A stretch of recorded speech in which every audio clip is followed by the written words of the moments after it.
Vietnam. Why is Vietnam such a great place to invade? Wow, this is another difficult question. Uh,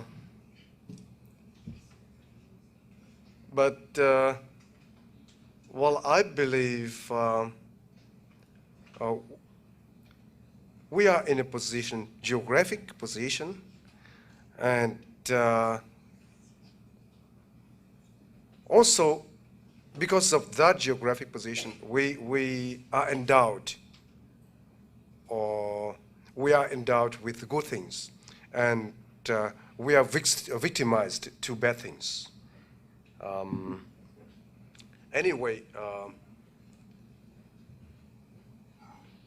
in the final analysis, I can only say that whatever our names are, because during our history we have changed our name, our country's name several times. We are still a nation, and a member of the international community as other members. Whatever you call it, whatever you consider it to be, we are just a member of the international community, and that's it. And we have tried our very best in order to become a member of the international community in the full sense of the word. I say this because at the beginning, Ambassador Kamal talked about Vietnam as a war. Yes, for a long time, Vietnam was a war. But now it's a country. And we want it to be a country, a member of the international community, as the word country and the word member of the international community mean. Yes, but the question is a very valid question. Why Vietnam? I can understand Korea, for example, being invaded frequently because it's a bridge between China and Japan. But Vietnam is not a bridge. It's not on the mainstream between two civilizations. Why does Vietnam have such a sad history of war compared to other countries like Vietnam, which are not bridges? Well, I mentioned already the word geographic position. In a sense, any country is a bridge. Well, for us, when, for example, you talk about South China Sea, we call it East Sea because it's in our east. Alone, when you talk about Japan, Japan has about 60% of its petroleum carried along this route. If you look at the map, you see China, such a huge neighbor on our north. And in the history, when there were people in China wanting to move southward, well, it used to be very easy for them to move southwards through other lanes, but not Vietnam. Not Vietnam. I told you already about 12 major invasions by China against Vietnam in our history.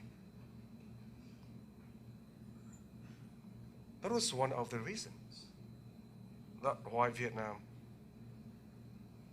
became or got involved in such a situation. Another reason is, you may recall the Cold War, when in our country, we call ourselves pioneers, vanguards of the socialist camp.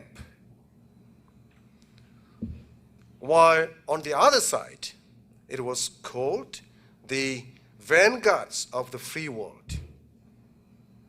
So it was where the confrontation between the two systems took place. Half jokingly, half seriously, we told ourselves during that time that we were mandated by history to fight this war. That half joke became so serious that when we talked to other people, including to our children, many children would ask us, "Hey man, what was this guy history? What was this guy history? Who is he? He was so cruel to ask us, to mandate us to fight so many wars. What was this guy history?" Well, perhaps we need to study more in order to understand all the dynamics behind all these wars. But that is my feeling. I don't know if I can respond to you, but this is what is in my mind. The next question, the gentleman right there. Thank you very much, Mr. Ambassador. My name is Syed, and I'm from Afghanistan. We share one thing in common, which is war, but unfortunately, I don't share the peace bit with you. I just want to make a quick comment about Afghanistan's war comparing with Vietnam. I think that it's two different wars and it should be fought in different ways because we do really need the international community's support and the NATO's to get rid of the bad guys or the terrorists or extremists or whatever you call them. And there are questions about how we fight that war and there are problems which we all know about it. My question was about Vietnam's role in the Security Council. Why Vietnam has been given this role? Is it because of incentives for Vietnam to forget about the past, or was there a particular criteria for getting into Security Council? And what's the role? Like permanent members have the role of veto, and they take important decisions. What other countries do? Thanks. Thank you so much for the question. We are not given. It's competition, and fierce competition. Next month, October, you will see elections of 5 non-permanent members to replace another 5 who are now on the council, including Vietnam.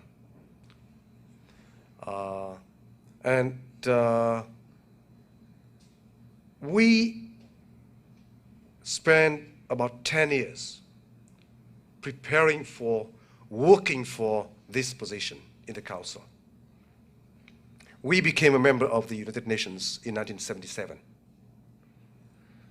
And only after 20 years being a member of this organization, we decided that it's time for us to try to become a member of the Security Council, because according to the Charter of the United Nations, the Security Council is the primary body responsible for international peace and security. And as a country experiencing both peace and wars, and many wars actually in our history, as I said, we understand the problems today. And therefore, within the operations, the workings of the Security Council, we have been very active in contributing to solving conflicts and also in post-conflict recovery efforts. Actually, we are working very hard these days on a draft resolution of the Security Council on responding to the needs of women and girls in post-conflict situations. We are going to chair an open debate next Monday on this issue. We believe when war occurs, women and children are the most vulnerable, and they suffer the most. I don't know if you follow developments of the Security Council. This morning, Secretary of State Hillary Clinton chaired the last meeting of the Security Council under the presidency of the US on sexual violence. And we concentrate